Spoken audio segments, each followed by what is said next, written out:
Hello friends, mentor fluent YouTube channel पर money की smart psychology पुस्तक के हिंदी ऑडियो बुक समरी में आपका स्वागत है। एपिसोड 8। यह तो हमने समझ ही लिया कि मनी ने मनुष्य के मन व उसके जीवन पर पूरी तरह से कब्जा कर रखा है। परिवार, समाज, धर्म और देश दुनिया से लेकर शासन तक सब मनी की न्यूसेंस के शिकार हैं। इसमें कोई दो राय नहीं कि मनी की इस न्यूसेंस ने जीवन नरक बना दिया है। एक मनी के कारण स्ट्रेस, भागादौड़ी, झगड़े, क्राइम वगैरह मनुष्य के अस्तित्व के अभिन्न अंग हो चुके हैं। निश्चित ही ऐसा जीवन जीने का कोई औचित्य नहीं है और आप भी मनी की न्यूसेंस से छुटकारा चाहते ही होंगे। हसीन व रंगीन दुनिया में जीने की तमन्ना रखते ही होंगे। खैर, तमन्ना तो रखते हैं, पर सवाल यह कि मनी की बढ़ती न्यूसेंस पर काबू पाया कैसे जाए, दुनिया हसीन व रंगीन बनाई कैसे जाए। तो उस हेतु साइकोलॉजी का यह सिद्धांत स्पष्ट रूप से समझ लो कि जिस कारण से चीज़ अस्तित्व में है उस कारण को हटा दो तो चीज़ स्वतः हट जाएगी। कुल मिलाकर समझे तो साइकोलॉजी का परम सिद्धांत यह कहता है कि जिस कारण से दुनिया नरक हुई पड़ी है उस कारण को ही हटा दो, दुनिया स्वर्ग हो जाएगी। और यह एक ऐसा साइकोलॉजिकल सिद्धांत है जो हर जगह पर लागू होता है। इस सिद्धांत को किसी भी समस्या पे अप्लाई करोगे तो समाधान निकल आएगा, क्योंकि यह समस्याओं से छुटकारा पाने का अटल सिद्धांत है। अतः मेहरबानी कर इस सिद्धांत का भरपूर फायदा उठा लेना होगा। अभी तो हमारी चाह दुनिया को हसीन बनाने की है तथा मनी उसमें सबसे बड़ी बाधा है। ऐसे में साइकोलॉजी के सिद्धांत के अनुसार चले तो मनी की न्यूसेंस खत्म करने का सीधा तरीका यह है कि मनी को ही खत्म कर दिया जाए, यानी न बांस रहे न बांसुरी। क्योंकि जब सारे फसाद की जड़ ही मनी है तो ऐसे में सीधा समाधान तो यही है कि मनी को ही दुनिया से हटा दिया जाए। जब मनी ही नहीं होगी तो मनी से कोई न्यूसेंस भी नहीं होगी। कारण हटा नहीं कि समस्या भी हटी नहीं। यही साइकोलॉजी का सिद्धांत है। अब साइकोलॉजी का सिद्धांत अपनी जगह है, लेकिन मनी बाकी समस्याओं की तरह नहीं है कि कारण को हटा दिया जाए। यह फिर मैंने एक बड़ी ही महत्वपूर्ण बात कही है। दुनिया की बाकी सारी समस्याओं पर साइकोलॉजी का यह सिद्धांत आसानी से लागू हो जाएगा कि कारण हटा दो और समस्या समाप्त। परंतु मनी के संबंध में यह संभव नहीं है, क्योंकि उसने आज की तारीख में वह स्वरूप धारण कर लिया है कि उसे हटाने पर 50 नई समस्याएं खड़ी हो जाएंगी। उससे तो हम धीरे धीरे कर फिर पत्ते पहन कर घूमने वाले तथा कच्चा मांस खाकर गुजारा करने वाले युग में पहुंच जाएंगे। क्योंकि मनी का विकास तथा मनुष्य का विकास हाथ में हाथ डाले हुए हुआ है। ऐसे में मनी हटी नहीं कि मनुष्य का विकास भी चरमराया नहीं। कुल मिलाकर समझे तो मनी की समस्या थोड़ी जटिल है। एक तरफ मनी जहां मनुष्य में गिरावट का कारण है, तो दूसरी तरफ यही मनी मनुष्य के विकास का भी कारण है। और विकास हमें चाहिए तथा वह बिना मनी के संभव नहीं है। आप तो बस इसी से मनी ने क्या स्टेटस हासिल कर लिया है इसका अंदाज़ा लगा लो। खैर, अभी तो कुल मिलाकर इतना समझ लो कि मनी को हटाना उचित ऑप्शन नहीं जान पड़ रहा है। उसने मुकाम तो वह पा लिया है कि समस्याओं के साइकोलॉजिकल सिद्धांत के भी यह बस में नहीं आ रही है। उसका भी उसने अतिक्रमण कर दिया है। तो क्या मनी से उत्पन्न हो रही समस्याओं से छुटकारा पाना संभव नहीं है? संभव तो है, पर मामला कुछ ज़्यादा ही पेचीदा है। सो मनी से उत्पन्न हो रही समस्याओं से छुटकारा पाने हेतु हमें साइकोलॉजी में और गहरा उतरना पड़ेगा। आपको पहले समस्याओं की स्पेशल साइकोलॉजी समझनी होगी। जैसे रिलेटिविटी की जनरल तथा स्पेशल थ्योरी होती है, वैसे ही समस्याओं की भी स्पेशल तथा जनरल साइकोलॉजी होती है। हाँ, लेकिन हमारी यह किताब समस्याओं की साइकोलॉजी पर नहीं है। सो समस्याओं के संबंध में हम उतना ही समझेंगे जितना कि मनी की साइकोलॉजी समझने हेतु आवश्यक है। खैर, मुख्य बात यह कि जो कुछ भी मैं समझाने जा रहा हूँ वह बड़े ध्यान से समझना। बात थोड़ी गहरी है, पर ग्रहण कर लोगे तो जीवन बन जाएगा, क्योंकि मैं समस्याओं की साइकोलॉजी के सिद्धांत बताने जा रहा हूँ तथा जीवन में समस्याएं हैं, यही सबकी एकमात्र परेशानी है। जीवन में समस्या न हो तो परेशानी का कोई कारण नहीं है। अतः समझाए जा रहे सिद्धांत को पूरे ध्यान से पढ़ना।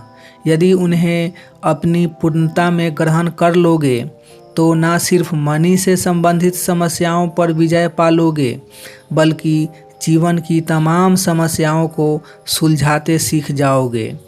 साइकोलॉजी की ऐसी गहरी बातें आसानी से सुनने या समझने को मिलने वाली नहीं हैं, अतः चाहो तो इनकी नोट्स बना लेना। खैर, समस्याओं की साइकोलॉजी समझना इसलिए ज़रूरी है क्योंकि संसार में हजारों लाखों तरीके की समस्याएं हैं।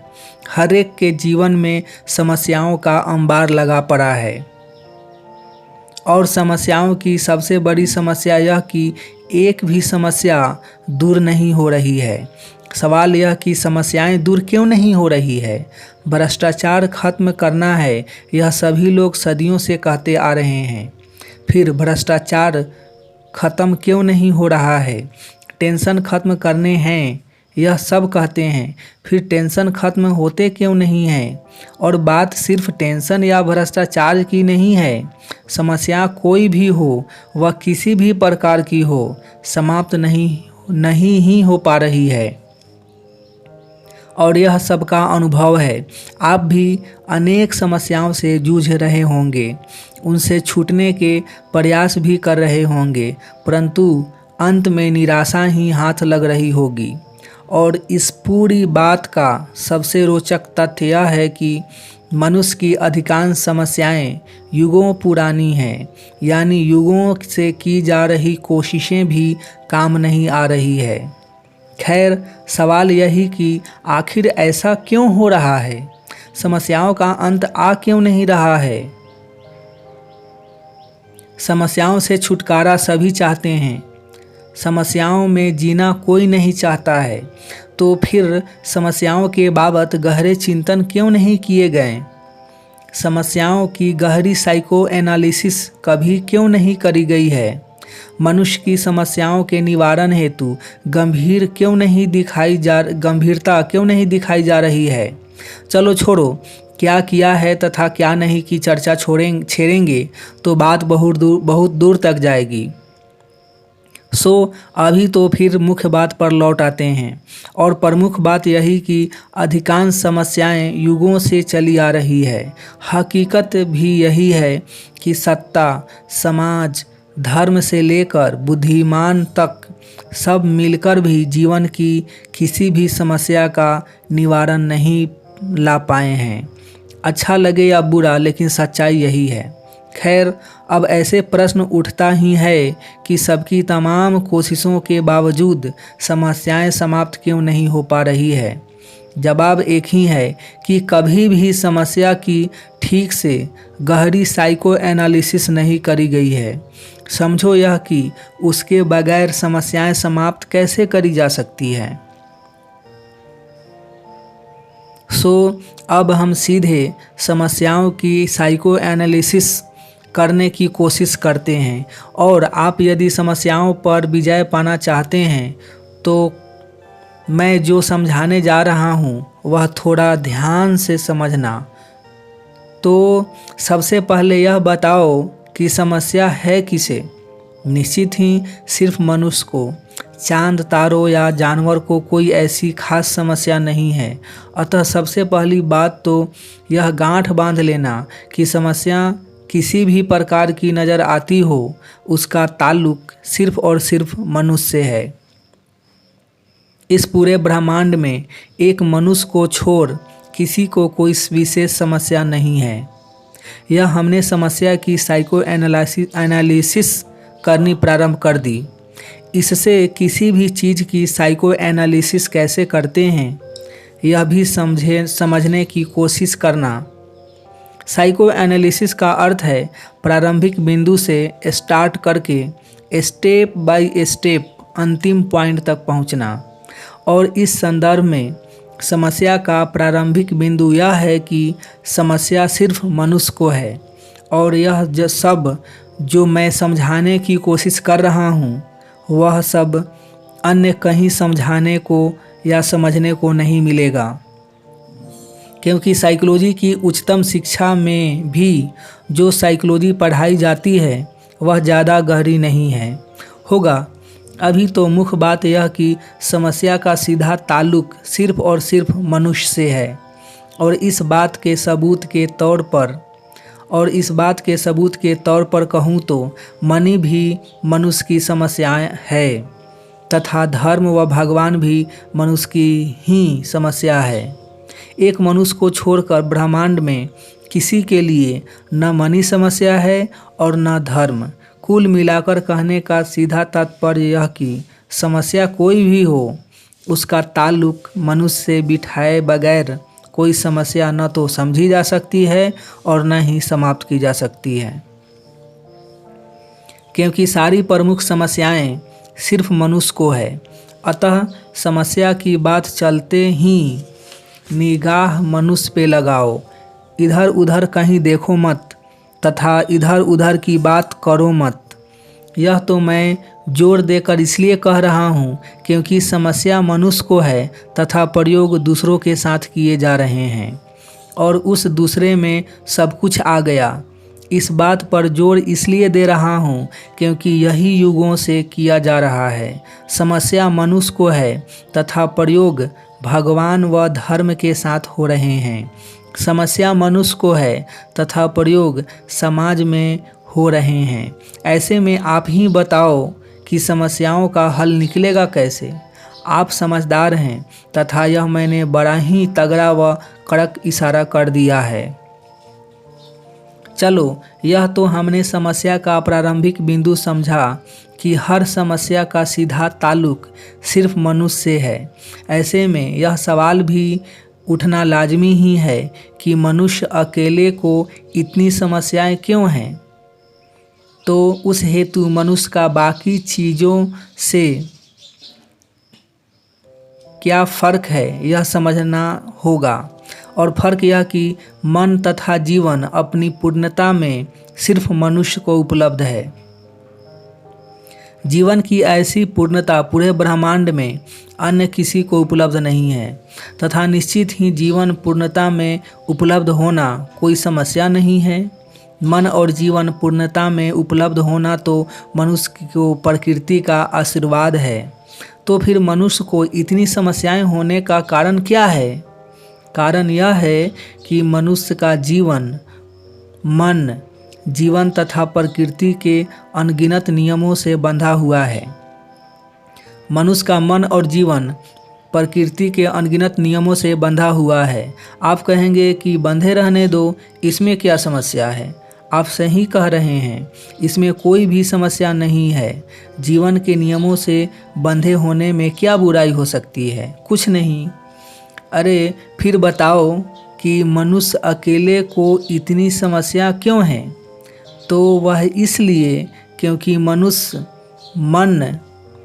का जो मन है वह जीवन और प्रकृति के नियमों की जाने अनजाने अनदेखी कर रहा है और इसी कारण मनुष्य के जीवन में समस्याएं खड़ी हो रही हैं।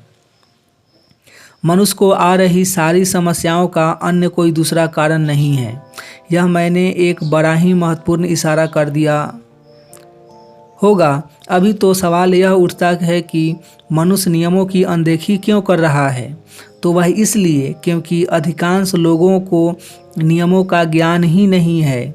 इस आधार पर समझे तो प्रकृति के बने मन और जीवन के नियम का ज्ञान न होना मनुष्य की प्रमुख समस्या है। क्योंकि नियमों का ज्ञान न होने की वजह से मनुष्य नियम को तोड़ रहा है तथा फिर नियमों को तोड़ने की वजह से वह पचासों उलझनों में फंस रहा है। और मैं यह जो कह रहा हूँ उस बात की हमेशा के लिए गांठ बांध लेना। मैं आपको उस ऊंचाई पर ले गया हूँ जिसकी आप कल्पना भी नहीं कर सकते हैं। मैं बात हमेशा पूरी गहराई से कहता हूँ और लिखता हूँ, क्योंकि ऊपरी हवाई व आश्वासन देने वाली बातें तो होती ही रहती है, उससे समस्याएं नहीं निपटाई जा सकती है। खैर, कुल मिलाकर इतना स्पष्टता पूर्वक समझ लो कि समस्या चाहे कोई भी हो, उस बाबत इतना तय है कि वह मन, जीवन और प्रकृति के नियमों की अवहेलना करने के कारण उत्पन्न हुई है। इस लिहाज से देखें तो हमने बातों ही बातों में समस्याओं के मूल कारण को पकड़ लिया है। आज के बाद आप किसी भी समस्या का समाधान चाहते हैं तो आपको मन, जीवन तथा प्रकृति के नियमों की अंतर्गत ही उसका समाधान खोजना होगा। हालांकि अभी हमारा विषय मनी जनित समस्याएं ही हैं, और इस संदर्भ में कहने की आवश्यकता नहीं कि अब हम मनी, जीवन, मन और प्रकृति के सारे नियमों को साधते हुए ही मनी से उत्पन्न समस्याओं को खत्म करने की ओर आगे बढ़ेंगे। ध्यान यह रख लेना कि जिस पद्धति से हम मनी से उत्पन्न समस्या खत्म करेंगे, उस विधि से आप अपनी अन्य समस्याएं भी समाप्त कर सकते हैं। उस हेतु करना सिर्फ इतना कि इस किताब के हर शब्द को उसकी पूरी गहराई से ग्रहण करना, क्योंकि इस किताब की सामान्य लगने वाली बात भी काफ़ी गहरी है। खैर, अब हम वापस अपनी प्रमुख बात यानी मनी जनित समस्याओं पर लौट आते हैं। और इस संदर्भ में हमने यह तो समझ ही लिया कि मनी को हटाकर मनी रूपी समस्याएं समाप्त करना अक्लमंदी का ऑप्शन नहीं है, क्योंकि मनी ने वह स्टेटस हासिल कर लिया है कि उसे टालना या मिटाना अब संभव नहीं है। ऐसी कोशिशों की तो मनुष्य और भी ज़्यादा बर्बाद हो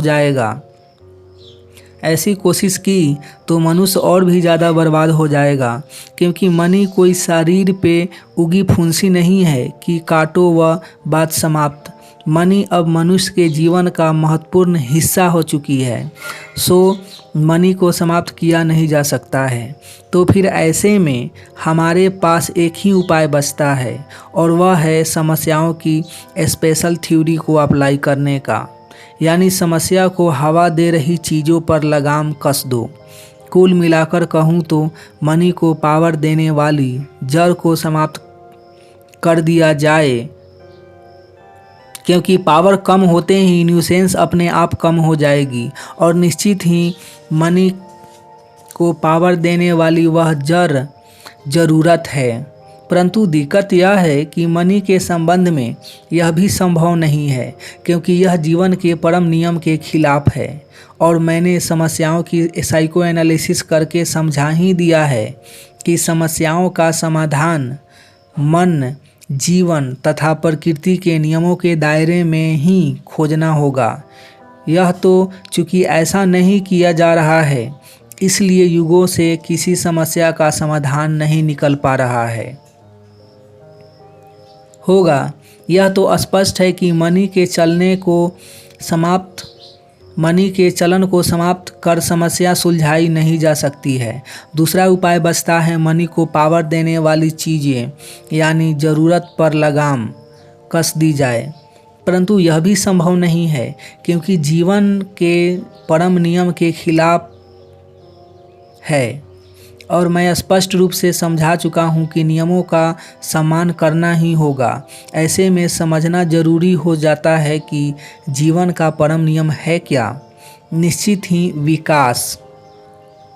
विकास और विकास क्रिएटिविटी का परम संभावना लेकर पैदा हुए मनुष्य को पूरे ब्रह्मांड पर राज करना है और विकास के इस सिद्धांत को तोड़ा नहीं जा सकता है और ज़रूरतें निरंतर बढ़ाते रहने पर ही ऐसा विकास संभव है। यानी ज़रूरतें कम करना ऑप्शन ही नहीं है, ज़रूरतें तो उल्टा बढ़ती रहनी ज़रूरी है, क्योंकि तो ही मनुष्य विकास कर पाएगा और विकास जीवन का परम नियम है। ऐसे में एक मनी की न्यूसेंस से घबराकर ज़रूरतों पे ताले लगा लेना यह जीवन के परम नियम के खिलाफ होगा और परम नियम तोड़ा नहीं कि मनी से बड़ी न्यूसेंस खड़ी हो जाएगी। विकास रुकते ही मनुष्य वापस पत्ते पहनकर घूमने वाले युग में पहुंच जाएगा। और बताने की ज़रूरत नहीं कि हमेशा के लिए पत्ते पहन के घूमते रहना व कच्चा मांस खाकर गुजारा करना हजारों नए फ्रस्ट्रेशन को जन्म देगा और फिर हर फ्रस्ट्रेशन 50 नए क्राइम को जन्म देगा। कुल मिलाकर समझे तो ज़रूरतों पे ताले लगाकर मनी के पावर को कमज़ोर करने वाला ऑप्शन भी हमें उपलब्ध नहीं है। खैर, यह तो स्पष्ट है कि मनी के संबंध में मामला बड़ा ही पेचीदा है। मनी से उत्पन्न समस्याओं से निजात पाना कतई आसान नहीं है, वरना प्रायः तो समस्या का जो कारण है वह हटा दो तो समस्याएं समाप्त हो ही जाती है। शरीर में गांठ पड़ी है तो गांठ समस्या है और गांठ हटा दो तो समस्याएं समाप्त हुई। कीचड़ की गंदगी समस्या है तो कीचड़ हटा दो, समस्या समाप्त। किसी व्यक्ति से परेशानी है तो उस व्यक्ति को जीवन से हटा दो, मामला समाप्त। नेता भ्रष्टाचारी है तो नेता को हटा दो, समस्याएं समाप्त। कोई परंपरा कष्ट दे रही है तो उस परंपरा में मानना बंद कर दो, समस्या समाप्त। परंतु मनी के संबंध में यह संभव नहीं है। समस्या मनी के कारण है पर मनी को हटाया नहीं जा सकता है, क्योंकि यह एक ऐसी परफेक्ट व्यवस्था है कि इसे डिस्टर्ब करने की कोशिश की तो हम फिर से टके सिर भाजी व टके सिर खाजा वाले युग में पहुंच जाएंगे, यानी पूरी व्यवस्था ही चरमरा जाएगी। कुल मिलाकर समझे तो गांठ या कीचड़ की तरह मनी को हटाया नहीं जा सकता है। यहाँ गांठ का इलाज बिना गांठ को छुए करना है और इसलिए मनी से उत्पन्न समस्याओं से छुटकारा पाना आसान नहीं है, क्योंकि मनी विश्व की सबसे कॉम्प्लिकेटेड समस्या है और इसलिए इसने सबको चक्कर में डाला हुआ है और हम साइकोलॉजी में गहरी डुबकी लगाकर मनी जनित समस्याओं से छुटकारा पाने की कोशिश में लगे हैं। खैर, कोशिश अपनी जगह है, पर दिक्कत यह कि मनी वाकई कॉम्प्लिकेटेड समस्या है, क्योंकि मनी कोई भ्रष्ट नेता की तरह नहीं है कि नेता को हटा दो वह समस्या समाप्त। यह नेता जैसा भी हो उसे बदलने का तो स्कोप है ही नहीं। ऐसे में दूसरा उपाय यह होता है कि कारण को हवा देने वाले को हटा दो। नेता नहीं हटा सकते तो नेता के भ्रष्टाचार को जो हवा दे रहा है उसे हटा दो, यानी कारण नहीं हटा सकते तो कारण को जो हवा दे रहा है उसे हटा दो। समस्या की साइकोलॉजी के अंतर्गत समस्या से निपटने की यही दो उपाय संभव हैं। मानो पेट की गड़बड़ के कारण सर दर्द हो रहा है तो पेट की गड़बड़ ठीक कर दो, सर दर्द से छुटकारा हो जाएगा। हर बार सीधे सर दर्द से लड़ने की ज़रूरत नहीं है। भाई होने के नाते दुर्योधन को मारने में दिक्कत आ रही है तो मामा शकुनी को राह से हटा दो, दुर्योधन स्वतः कमज़ोर हो जाएगा। कुल मिलाकर कहने का तात्पर्य यह कि मनी नहीं हटा सकते तो मनी को हवा देने वाली ज़रूरतों पर लगाम कस लो, परंतु ज़रूरतों पर लगाम कसी तो विकास रुक जाएगा और विकास जीवन का परम नियम है। विकास रुका तो मनुष्य और ज़्यादा फ्रस्ट्रेटेड हो जाएगा, उससे तो फिर आगे चलकर मनी से बड़ी न्यूसेंस खड़ी हो जाएगी। कुल मिलाकर ज़रूरतें कम करना भी मनी की न्यूसेंस से छुटकारा पाने का उपाय नहीं है, क्योंकि इससे विकास पर ही ताले पड़ जाएंगे और यह बिल्कुल मान्य नहीं किया जा सकता है। मनुष्य जन्म लिया है तो जीवन शानदार बनाना ही होगा। जीवन को रोज़ नए नए रंगों से भरना ही होगा। विकास की ऊंचाइयां छूनी ही होगी और इन सब के लिए मनी भी चाहिए व ज़रूरतें भी।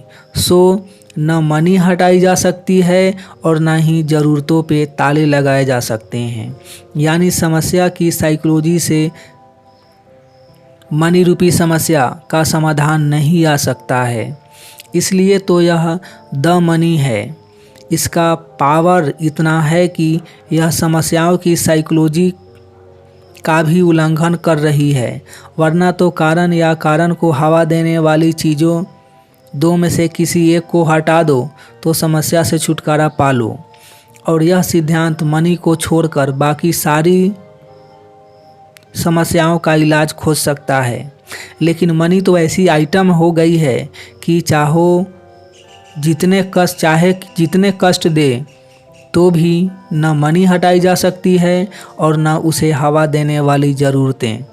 तभी तो मैंने प्रारंभ में ही कहा था कि मनी आज के युग में भगवान से भी ज़्यादा पावरफुल हो गई है और इसे लेकर समस्या तो ऐसी कॉम्प्लिकेटेड हो गई है कि पूछो ही मत। होगा अब सवाल यह कि क्या मनी की न्यूसेंस को हमेशा के लिए झेलना होगा? क्या मनी का टेंशन पालकर ही जीना होगा? क्या मनी के प्रेशर में ही दिन गुजारने होंगे? क्या मनी के कारण उत्पन्न क्राइम व बदमाशियों से भरे वातावरण में ही जीवन गुजारना होगा? क्या मनी के कारण उत्पन्न हो रहे समस्याओं का कोई निवारण संभव नहीं है? क्योंकि जब न मनी हटाई जा सकती है और न ज़रूरतें कम की जा सकती हैं, तब तो फिर यह सब तो झेलना ही होगा। वाकई मनी को लेकर मामला बड़ा उलझा हुआ है। मनी हटाओ तो मन के फ्रस्ट्रेशन झेलो तथा धीरे धीरे कर टके शेर भाजी व टके शेर खाजा वाले युग में पहुंच जाओ। मनी को न हटाओ तो क्राइम व बदमाशियों से भरी सोसाइटी में रहो। रोज़ मनी के लिए नए नए टेंशन व प्रेशर झेलो, यानी इधर खाई व उधर कुआं वाली स्थिति मनी ने पैदा कर दी है। खैर, ऐसे में सवाल यही कि इसका कोई इलाज है भी या नहीं।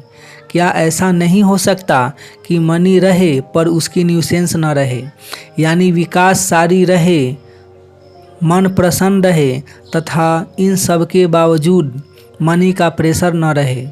तो यह संभव है, वह बड़ी आसानी से संभव है। ऐसी कोई समस्या नहीं है जिसका साइकोलॉजी में इलाज न हो। यह कोई साइकोलॉजिकल समझ की कमी होने के कारण समस्याएं हावी होती जा रही है और मनी की समस्या चूँकि कुछ ज़्यादा ही कॉम्प्लिकेटेड है, इसलिए उसका समाधान खोजना मुश्किल हो रहा है। मैं पहले भी कई बार कह चुका हूँ कि मनी एक खूबसूरत स्त्री की तरह है। मनी और स्त्री दोनों चाहिए और अवश्य चाहिए। दोनों में से किसी के भी बगैर जीने का मज़ा नहीं है, परंतु सामने दोनों में से किसी के साथ जीना भी इतना आसान नहीं है। मनी की बात करूँ तो वह चाहिए और बहुत ज़्यादा चाहिए, परंतु उसकी न्यूसेंस नहीं चाहिए। प्रेमिका व पत्नी भी चाहिए ही चाहिए तथा बड़ी खूबसूरत चाहिए, परंतु उनके नखरे नहीं चाहिए। ऐसे में दोनों हैंडल विथ केयर की कैटेगरी में आते हैं। दोनों हैंडल विथ केयर की कैटेगरी में आते हैं। चाहिए भी और बचना भी है, और इसलिए तो दोनों में से एक का भी समाधान समस्याओं की साइकोलॉजिकल सिद्धांत से भी नहीं निकल पा रहा है। यह दो ही वे चीज़ें हैं जो समस्याओं के सिद्धांत तक का उल्लंघन कर रही है। कुल मिलाकर बात यह कि मनी और स्त्री दोनों से संबंधित समस्याएं सुलझाना आसान नहीं है। हालांकि स्त्री के बाबत हम फिर कभी सोचेंगे। वुमन साइकोलॉजी पर चर्चा करते वक्त सोचेंगे, लेकिन मनी और उसकी न्यूसेंस से निपटने के रास्ते हम तत्काल खोजेंगे। कुछ भी कर हम एक ऐसी दुनिया बनाने की कोशिश अवश्य करेंगे जहां विकास तो हो लेकिन मनी का प्रेशर ना हो, जहां ज़रूरतें तो बढ़ रही हो पर मनी को लेकर कोई टेंशन ना हो रहा हो। हम यह सब अचीव कर लेंगे। आप तो बस कही जा रही बातों को ग्रहण करने तथा अपनी साइकोलॉजिकल समझ बढ़ाने पे ध्यान देना। मिलेंगे नेक्स्ट वीडियो में, नेक्स्ट एपिसोड में। तब तक अपना ढेर सारा ख्याल रखिए, लाइफ को एंजॉय कीजिए, मस्त रहिए। आपका कीमती और बहुमूल्य समय देने के लिए आपको बहुत बहुत धन्यवाद।